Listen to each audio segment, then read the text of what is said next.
What's up guys, welcome back to my YouTube channel. In today's video we're going to be talking about over 600 illegal immigrants that was detected in factory. And this factory, could you believe, all these illegal immigrants, most of their employee are women.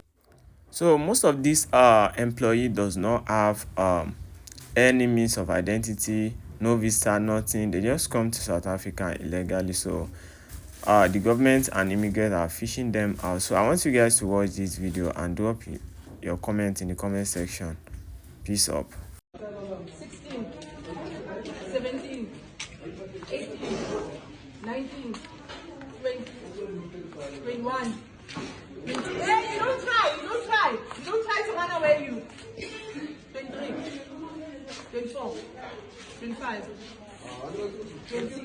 26, 27, 28, 29, 30, 31, 32, 33, 34, 35, 36, 37, 38, 39, 40, 41, 42, 43, 44, 45, 46, 47, 48, 49, 50, 51, 52, 53, 54, 54, 55, 56, 57. Wait, ma'am, I'm still talking. Hold on. Yeah, ma'am. What's a Swatini? What's a Swatini? Oh, Yeah. what's a Swatini? What's a man? Where's the big boss? Big boss. Boss. So this is the big boss, the owner of this company that hires more than 60 illegal immigrants. It doesn't even have one. He claims he has one South African, but we don't even see that South African. So today, Baba, you are going to be counted. You're going to sleep in a cell. Ne? And today, because unfortunately, Welcome back guys. I want you guys to hear what this man was actually saying. So he has a lot to say. So he's actually saying that South African immigrants really have their own work to do, and the government really have their own work to do. Thor is a South African man, and he's easily splitting the truth all about this immigration. He's actually saying that if government could want to do this, if they want to stop all these illegal immigrants, they can do it. He said this thing is just like maybe some illegal immigrants have some partner with government, but the citizen actually know this. South African, they actually know this. The same way like undocumented white, all these undocumented white, they have some, they come to South Africa to buy their own property, and anything that comes with white, it has to do with foreign hands. So that is the issue. So I want you guys to hear what this guy is saying, this man is saying, and drop your own opinion, because it's actually splitting the truth and it's actually analyzing everything correctly. Lots of people ask me in the comments, what do you think about foreigners? Why don't you say anything about foreigners? I've got views on immigration and the state of South African immigration because terminology matters. First of all, I believe that we have got porous borders. This is one of the reasons we were blacklisted or grey listed by the Financial Action Task Force. There are people from other countries who are in South Africa and doing illicit things or unlawful things, financing terrorism, financing crime, and so on. And South Africa's law enforcement cannot detect them. We don't know where they are. We don't know what activities they are getting into, whether it is human trafficking, drugs, armed robbery, car hijacking, car theft, you name it.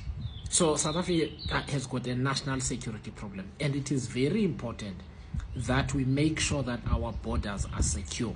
No country can be safe if the country is not sure who came in, where they live, in which address, under what permit, and if they don't have the correct permit, they either apply for the correct permit or they are deported, and when they are deported, they are not able to easily come back because the border is virtually unpatrolled.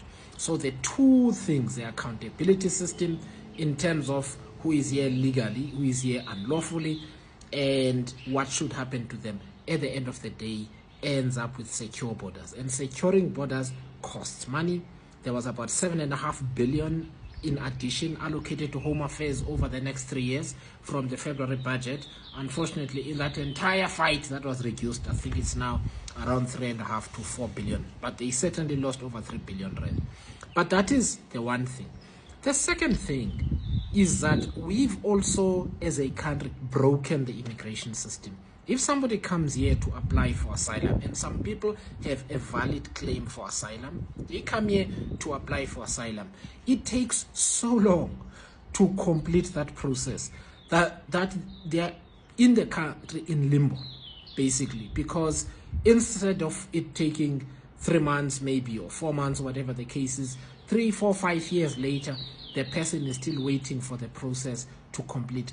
You can't have a proper immigration system if you've got those kind of problems. I also believe that we should have a process where everybody who is in the country unlawfully has to go and register. Just like we did with the World Cup, we can put up facilities, marquees, etc., for people to come and declare their status and regularize it. By regularizing, I mean, if you qualify for asylum, then you are processed, and if you qualify for asylum, then you become an asylum seeker or somebody who's been granted asylum in South Africa. If you're looking for a job, or if you are working, we check whether the job that you are doing is in line with South African law. If it's not in line with South African law, then you cannot do that job. That's why I keep talking about enforcing South African laws. But if you've got a valid work permit, you're doing something that a South African law permits, then you work and you carry on. But what we cannot have is this situation where people perform jobs that they shouldn't perform.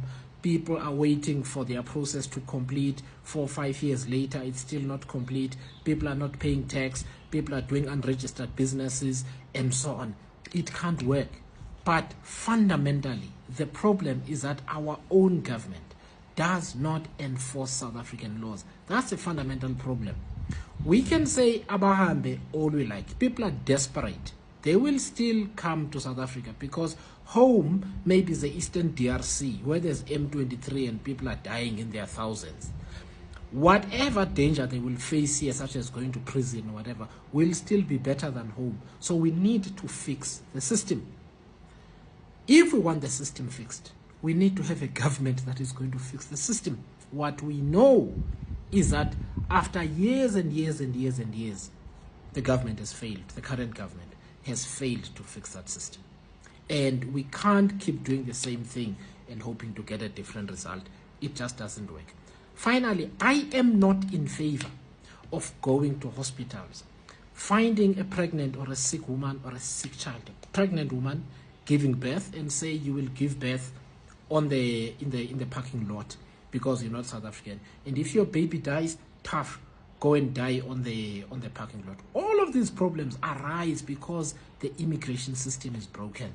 We cannot solve the problem by going around humiliating people, asking South Africans who maybe are too dark in their skin, they don't have their ID, and therefore if they don't have that ID, they can't access medical services, and the person without authority says that they can't.